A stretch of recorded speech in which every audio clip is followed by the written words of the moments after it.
आज की कहानी की शुरुआत में देर रात को पड़ोस के घर से एक तीखी आवाज आई। महिला दीवार के सहारे खड़ी हो गई ताकि वह आवाज को और स्पष्ट सुन सके।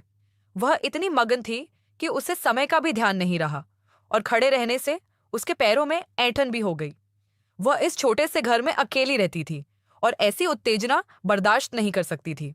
वह बेचैन होने लगी, लेकिन खुद को थोड़ा शांत करने के लिए वह केवल चेहरे पर मास्क का ही इस्तेमाल कर सकी। महिला का नाम लीला है। वह इस वर्ष 45 वर्ष की है। उस दिन जब वह उठी तो उसे अपने शरीर में गर्म धारा का एहसास हुआ। वह अपनी पैंट बदलने के लिए उठी और बिस्तर की चादर को जोर से रगड़ने लगी।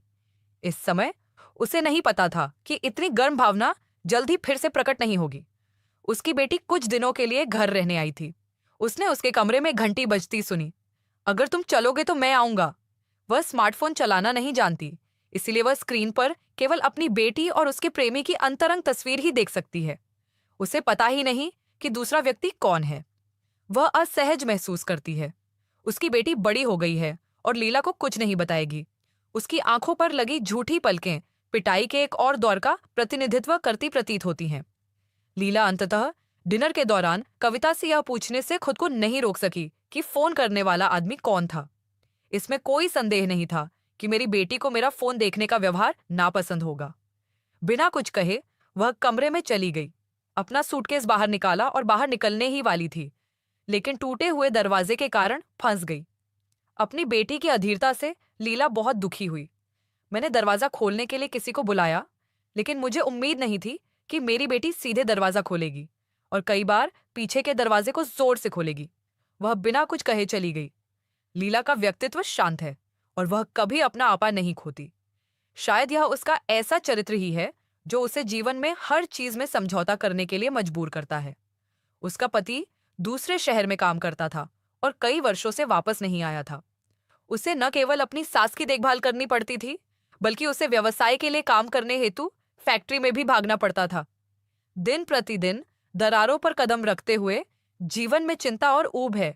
यहाँ तक कि मशीनें भी उसके खिलाफ हैं और हमेशा खराब रहती हैं। लोगों से भरी गर्म जगह में लोग अधिक से अधिक बेचैन हो जाएंगे। लीला ठंडक पाने के लिए अपने हाथ धोना चाहती है, लेकिन नल से पानी की एक बूंद भी नहीं निकल रही है। इस समय वह ऊपर कुछ कंपन सुनती है और देख लेती है। लीला के सहकर्मी जान व्यस्त कार्यक्रम के बीच चुपके से इधर उधर घूम रहे थे और चारों ओर देखने के लिए गोदाम के बीच में ऊपर नीचे कूद रहे थे। वह भूल गई थी कि आखिरी बार कब उसने सेक्स किया था। उन्हें इससे भी अधिक गुस्सा इस बात पर आ रहा था कि पीरियड्स तेजी से आ रही थी, लेकिन मध्यम आयु के लोगों को अभी भी देर रात तक ओवरटाइम काम करना पड़ता था, चांदनी का इंतजार करते हुए और अपने थके हुए शरीर को घसीटते हुए घर ले जाते हुए। लीला ने कभी अपनी खुशी का आनंद नहीं लिया था। एक महिला 45 साल की उम्र में ही बांझ हो जाती है। वह शौचालय में बैठकर हाथ में सैनिटरी नैपकिन लेकर खेल रही थी। हाल ही में वह मानसिक और शारीरिक दोनों रूप से अस्वस्थ महसूस कर रही थी, इसीलिए वह जांच के लिए अस्पताल गई। डॉक्टर ने उनसे कहा, ओह, यह मासिक धर्म के बंद होने की शुरुआत है। 45 की उम्र में ऐसे लोग हैं जो आपसे पहले इस अवस्था तक पहुंच सकते हैं। लीला कुछ समय तक इसे स्वीकार नहीं कर सकी। वह स्वीकार नहीं कर सकी कि वह पहले से ही बूढ़ी हो चुकी थी और फिर एक के बाद एक वार आने लगे। बॉस ने उसके कार्यालय में उसके सामने एक खाली लिफाफा रख दिया। इस महीने के वेतन के अलावा आधी धनराशि अतिरिक्त थी। यह स्थिति उत्पन्न हो गई कि फैक्ट्री को अब और नहीं चलाया जा सकेगा तथा सभी श्रमिकों को नौकरी से निकाला जा सकता है। अब लीला बेरोजगार थी। इस समय वह जीवित है। वह शांत और दुखी हो गई और उसने सभी परिवर्तनों को स्वीकार कर लिया। वह अपने मालिक की सिलाई मशीन वापस घर ले आई। उसे समझ नहीं आ रहा था कि वह क्या करे, लेकिन वह काम से वापस नहीं आई।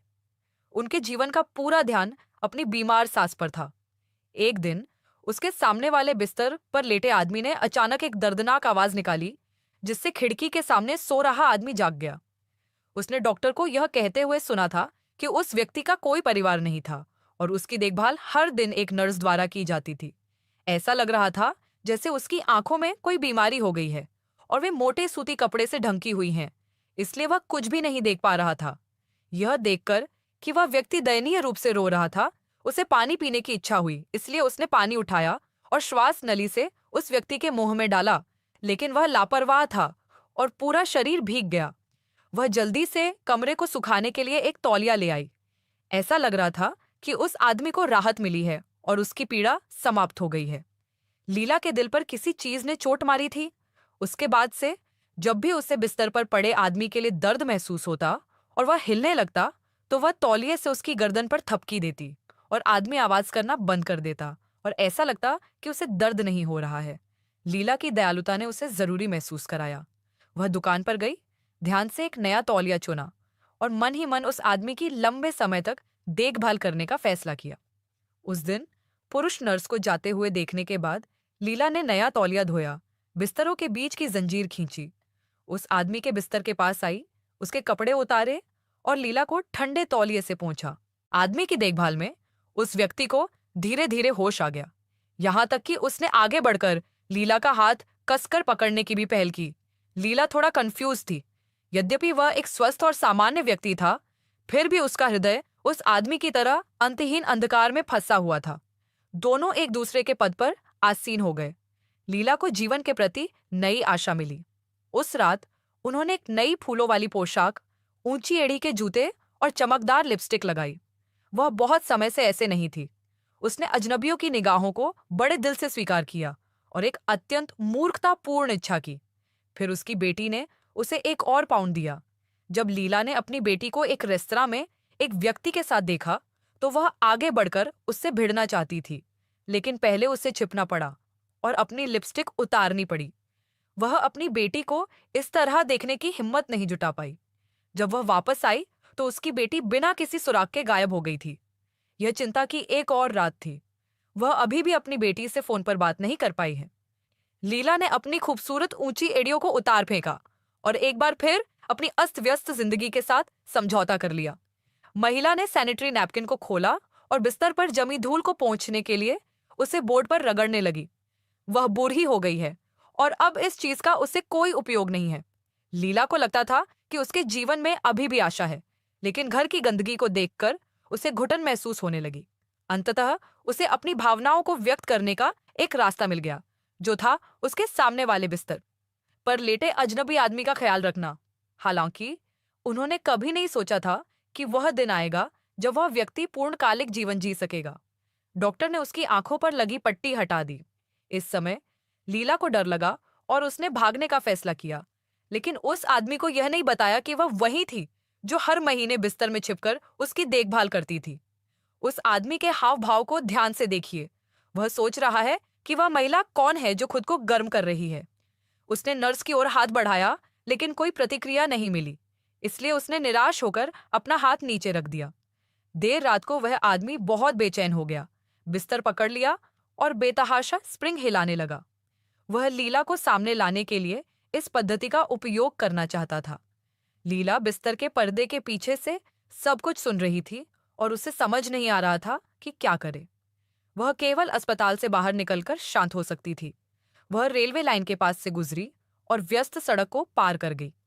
दुनिया अस्त व्यस्त और शोरगुल भरी थी, ठीक उसके दिमाग की तरह। लेकिन अंत में ऐसा लगा कि उसने इस पर विचार कर लिया है और वह अस्पताल के वार्ड में वापस लौट आई है। जब वह आदमी सो रहा था तो उसने अपनी आंखों को नकाब से ढक लिया। वह आदमी आश्चर्यचकित हुआ और तुरंत समझ गया कि यह लीला ही थी जो आई थी। उन्होंने लीला के दृष्टिकोण का सम्मान किया और ऐसा नहीं किया। बस उसकी शक्ल देखो, बस उसका हाथ थाम लेना ही दो अकेली आत्माओं के लिए एक प्रकार की संतुष्टि होगी। अंततः इस समय उन्हें समर्थन मिल गया है। तब लीला किसी को पहचानना नहीं चाहती थी, यह एक विधाई थी। वह बस उस आदमी को आखिरी बार गर्मजोशी देना चाहती थी। वह अंततः वास्तविकता में लौटने जा रही थी। उस कमरे में बैठी ठंडी जिंदगी से संघर्ष कर रही थी। वयस्क लोग प्रायः एक क्षण में ही बेहोश हो जाते हैं। जब लीला नीचे जाने वाली थी तो दरवाजा फिर से फंस गया। उसने दरवाजे पर बहुत जोर से प्रहार किया, लेकिन दरवाजा बिल्कुल भी नहीं खुला। ऐसा लग रहा था मानो वह स्वयं अनगिनत अदृश्य कारकों के जाल में फंस गई हो और बच न सकी और गिर पड्डी हो।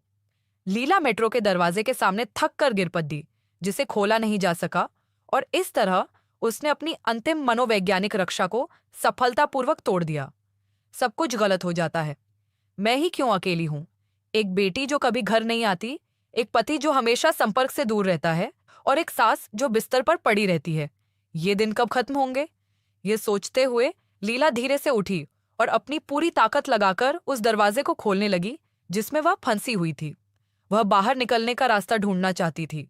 ये किसी भी आयु परिवर्तन के लिए समान था। बचपन से किशोरावस्था तक मनोदशा गलत थी, मध्य आयु से वरिष्ठ हाई स्कूल तक उम्र की स्थिति खो गई थी, युवावस्था से सुन्न मध्य आयु तक यह निश्चित नहीं था कि अगला कदम कहाँ रखा जाए, और वह याद नहीं कर सकती थी कि अतीत में कौन सा कदम गलत था। वर्तमान समय तक मिश्रित एवं जटिल जीवन कष्टप्रद था। हार न पाने की भावना अवसाद की स्पष्ट लहर के साथ फूट पड़ती है। यह आम बात है कि कई वर्षों से कोई दरवाजा टूटा हुआ हो और उसे सप्ताह के दिनों में किसी चतुराईपूर्ण तरकीब से खोलना पड़ता हो। लेकिन जब धैर्य समाप्त हो जाता है तो शक्ति लगाने का कोई उपाय नहीं रह जाता। हृदय में लंबे समय से चल रहा अवसाद अंततः एक विस्फोट का कारण बना। इस बार जो दरवाजा हिंसक ढंग से खोला गया वह सामान्य दिनों में खोले जाने वाले करोड़ों बार में से एक था। दरवाजे के अंदर और बाहर सब कुछ हमेशा की तरह ही था। फिल्म यहीं खत्म हो गई।